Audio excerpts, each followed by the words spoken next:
You have both played on screen pop stars who became movie stars. Elvis Presley, Bobby Darin.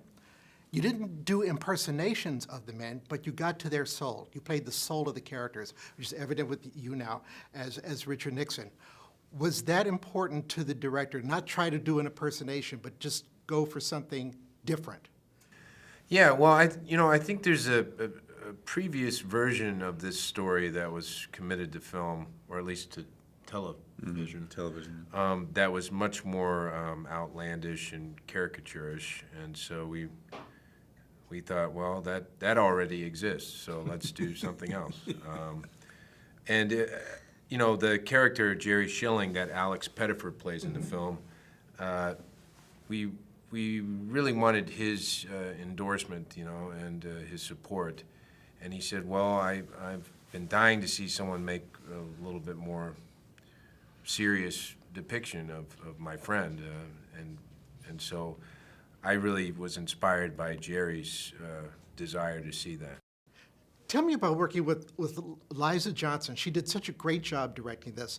And half an inch in the wrong direction, this could have seemed like an extended Saturday Night Live sketch. Well, you give credit where credit is due, because Liza really had such a great handle on the tone of the film. Sometimes you go to movies and they just seem like to have like 5 different tones, or no tone at all, or tone deaf. And it was just a pleasure to sort of feel like, while Michael and I were, as you say, not interested in doing imitations or caricatures, but interested in trying to get to the essence of who these men were.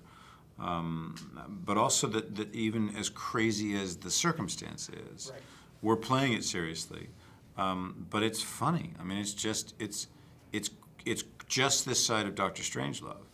And that was great fun to be able to play and to recognize that was the world we were in. With 2 famous men who were on opposite ends of the scale as far as popularity. Like, women kissed the wall of Elvis's bedroom, which is sort of a museum in Memphis.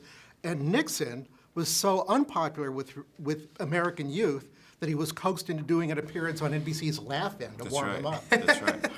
And weirdly, Sock It To Me won a lot of fans. It sure did. When he said it. It's true. It's funny. Long Day's Journey Into Night. You're going to be opening soon in Long Day's Journey Into Night, playing Jamie. You played Jamie in Long Day's Journey Into Night in a production that changed your life. So wasn't that where you met Jack Lemmon? Well, I met Jack Lemmon when I was 13 years old, but that was the first time that we had a chance to work together. And I did the play with Peter Gallagher, and he's doing the play with John Gallagher. Yeah. When you won your Oscar for American Beauty, you dedicated the Oscar to Jack Lemmon. Did you base your character in American Beauty on Lemmon's C.C. Baxter from The Apartment? Well, I can tell you this, that Sam Mendes and I had a lot of conversations before we started American Beauty about what we were looking to try to achieve. And there was something that Sam kept saying, which was that if you look at The Apartment, Jack Lemmon's character never changes, but he evolves.